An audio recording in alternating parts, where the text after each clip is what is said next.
Well, at least 5 U.S. states are now monitoring passengers who were on that cruise ship in the center of the deadly Hantavirus outbreak. And those passengers have since returned home, but 150 others are still on board as the ship makes its way towards Spain's Canary Islands. Joining me now is Dr. Monica Gandhi, professor of medicine and infectious diseases at UCSF. Dr. Gandhi, great to be with you. The World Health Organization was adamant this is not COVID. But I gotta admit, a lot of us have a little PTSD because it's following a similar story. We've seen this movie before. It all started with the cruise ship. Explain why hantavirus is not COVID. Okay, hantavirus is definitely not COVID. So essentially, COVID is very readily spread by respiratory droplets. It's a highly contagious infection.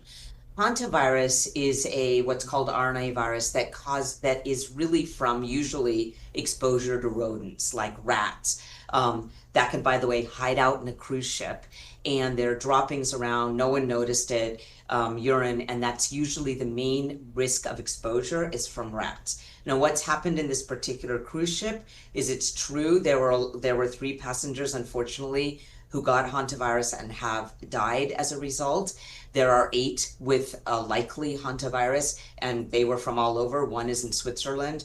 But importantly, you need very close human-to-human contact to get it from a human. Now, usually it's spread from rats, but there is a strain called the Gandhi strain that can be passed with close contact from human to human, and it does look like this particular hantavirus strain is the Gandhi strain. Is there any concern, though, Dr. Gandhi, that this strain could evolve much like we saw with other viruses and become even more contagious, that maybe you don't have to have super close contact with an individual to pass it on? Is there some concern it could mutate? Likely not. So the way that we think of respiratory viruses, influenza, of course, that caused the 1918 pandemic. Coronavirus, we've all become super familiar that that's what caused the SARS-CoV-2 or COVID outbreak. But hantavirus is actually a virus that causes pulmonary symptoms, but it often causes kidney symptoms. It gets into the bloodstream. And by getting into the bloodstream, unfortunately, it causes what's called hemorrhagic fever. It has a long incubation period. You can get very sick, fevers, chills, really severe pulmonary symptoms. That's likely what unfortunately led to the deaths in these 3 individuals, and shock. It's really different than coronavirus, which is mainly a respiratory infection. So we never seen an example of this kind of animal spread, rat virus, really from rats and rodents, going into some sort of epidemic or pandemic potential. And the main thing is that cruise ships need to clean their ships. Okay. Well, interesting you say that, because passengers have been let off the ship. Given that they believe this virus is potentially spreading between close contact, does that concern you that these passengers were let off to go home? Yes, that concerns me, because I've been thinking about kind of breakdown in public health lately, with TB outbreaks and with Legionella outbreaks. I don't think we're in the best place with our public health selves. And what I mean by that is hantavirus is such a serious infection that the minute this was understood that there's hantavirus on this ship, you really want to isolate the ship. You want to make sure that everyone is tested before they get off. You can test by antibodies, or you can even do a PCR test, sequence the blood before they get off the ship. Remember the Princess Cruise, what you just referred to with COVID. People did not get off that ship. There was massive isolation and quarantine if there was exposure. But the word quarantine comes from 40 days. A ship had to be waiting out in the Italy port before it could come in, because you need a long period to make sure people don't get sick. So yes, I think there should have been better contact tracing and not allowing people to kind of disperse. Now they're trying to track everyone down. That's right. And the various health departments have basically said to these individuals, keep monitoring us, but call us when you start to have symptoms. So you said it's a long incubation period. Are you contagious during that whole time, or are you only contagious once you start having symptoms?